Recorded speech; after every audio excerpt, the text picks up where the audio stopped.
Welcome. This video is for the new investors wanting to achieve financial freedom by following a map for converting disciplined monthly savings into a multi-crore corpus. The objective is to provide a smart-to-pillar investment formula that navigates the landscape from ultra-safe fixed income to tax-efficient debt funds. We will systematically discuss the process for portfolio construction. Pillar 1. Safety and Stability. 1. FDs and the Sovereign Guarantee Advantage. The foundation of any portfolio must be safety, achieved through fixed income instruments like bank fixed deposits, making them suitable for short-term goals and emergency funds. However, it has a critical limitation. DICGC insurance covers capital only up to 5 lakh rupees per bank. For investor corpus exceeding this amount, the underlying security shifts dramatically. Here the sovereign guarantee premium comes into play. PO schemes, managed by the Department of Posts, offer security backed by the Government of India, ensuring a sovereign guarantee on all deposits, making them completely risk-free, unlike the capped insurance coverage provided by banks. Schemes like the 5-year post office time deposit offers returns up to 7.5%. Given this combination of competitive returns and superior risk mitigation, prioritizing PO schemes for fixed income safety, especially for long-term goals or corpus sizes exceeding 5 lakh rupees, is a strategically superior choice. Market data also confirms this shift, with retail deposits in banks growing by 10.8% in 2024, while post office collections surged by 18.2%. 2. Bonds. Bonds represent lending money to an issuer. They are broadly categorized based on the issuing entity and associated risk. 1. Government bonds. These are issued by the governments and fall under the regulatory jurisdiction of the RBI. They carry virtually zero credit risk, making them pure capital preservation tools. GSECs generally make coupon payments at half-yearly frequencies. 2. Corporate bonds, issued by private corporations or public sector companies. These typically offer higher coupon rates than GSECs of the same maturity profile.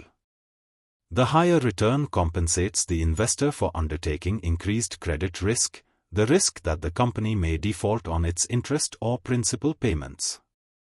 Corporate bonds are regulated by the SEBI.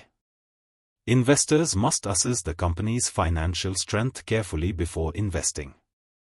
Tax-free bonds, issued by select government agencies, provide tax exemption on interest income under Section 10 of the Income Tax Act, provided the holder is registered with the issuer. Pillar 2. Tax efficiency and liquidity. The drawback of FD taxation: the FDs are inefficient in terms of taxation. The interest earned is added directly to the individual's gross annual income and is taxed according to the applicable income tax rate. For individuals falling into the 20% or 30% tax brackets, this marginal taxation significantly erodes the real, post-tax return, meaning a substantial portion of the gains generated are lost to tax liability.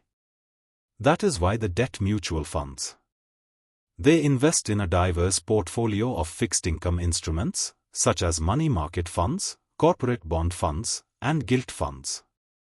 They offer several key advantages over FDs, including greater liquidity, allowing investors to enter and exit units quickly, often without the penalty associated with premature withdrawal from FDs. However, the primary strategic benefit for medium to long-term investors lies in the tax treatment of these funds, specifically the tax arbitrage mechanism. Gains from debt mutual funds are classified as capital gains.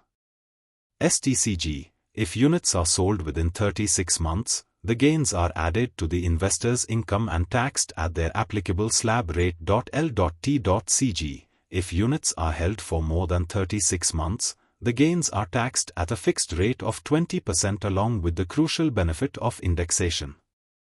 Indexation adjusts the original cost of the investment upward to account for inflation over the holding period.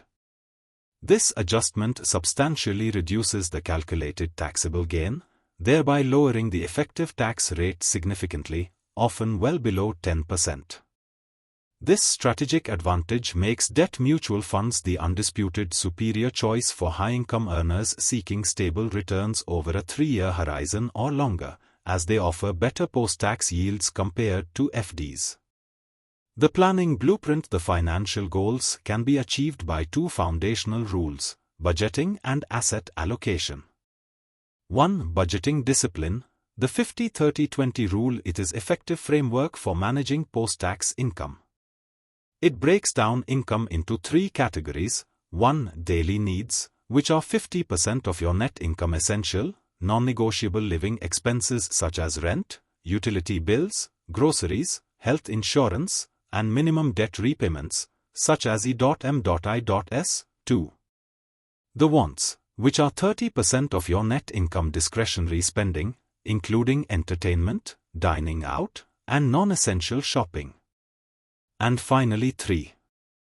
The savings or investment, which are 20% of your net income. The critical portion dedicated to building future wealth, covering both short-term security, such as emergency fund, and long-term goals, such as SIPs, retirement planning. The power of this rule lies in the mandated 20% savings component. To ensure financial success, this strategy must embrace the principle of investment as a fixed expense. By setting up automatic transfers on the first day of the month, the investor treats the 20% contribution as non-negotiable, similar to rent or an EMI. This consistency eliminates the behavioral bias of spending leftover money and removes the emotional hurdles of manual saving, thereby guaranteeing continuous wealth building. 2. Asset allocation by age. This is the time horizon. Risk asset allocation is the strategic proportion of funds dedicated to different asset classes, that is equity, debt, alternatives. The standard starting point for determining the appropriate allocation to high-risk, high-return equity is the 100-age rule. The rationale behind this age-based allocation manages time horizon risk. A young investor, say 25 years old, should allocate approximately 75% of their investment portfolio to equities. This high allocation is justified because a longer investment horizon allows the portfolio sufficient time to recover from market volatility and capitalize on the higher long-term growth potential of equity. Conversely, as an investor approaches retirement, the focus shifts to capital preservation, requiring a gradual shift towards safer, fixed-income instruments. This table shows the age-based asset allocation blueprint, rule of 100-age. Implementation Plan 1. Platform selection. To begin investing across the spectrum, a functional demat and trading account is essential. The modern Indian market favors digital platforms. It facilitates the purchase of direct mutual funds, bypassing distributor commissions, thereby increasing the effective return over the long term. The comparison tools are available to evaluate brokers based on ratings, fees, and the overall platform ecosystem. 2. Checklist. The journey to achieving the sizable corpus relies on the strategic integration of these pillars. 1. Safety first. Prioritize PO schemes over bank FDs for fixed income exceeding 5 lakh rupees. 2. Tax smart. Utilize debt mutual funds for long-term parking to leverage indexation benefits and maximize post-tax returns. Be disciplined. Implement the 50-30-20 rule and automate the 20% savings component. Caution: this is just for information purpose. Thank you.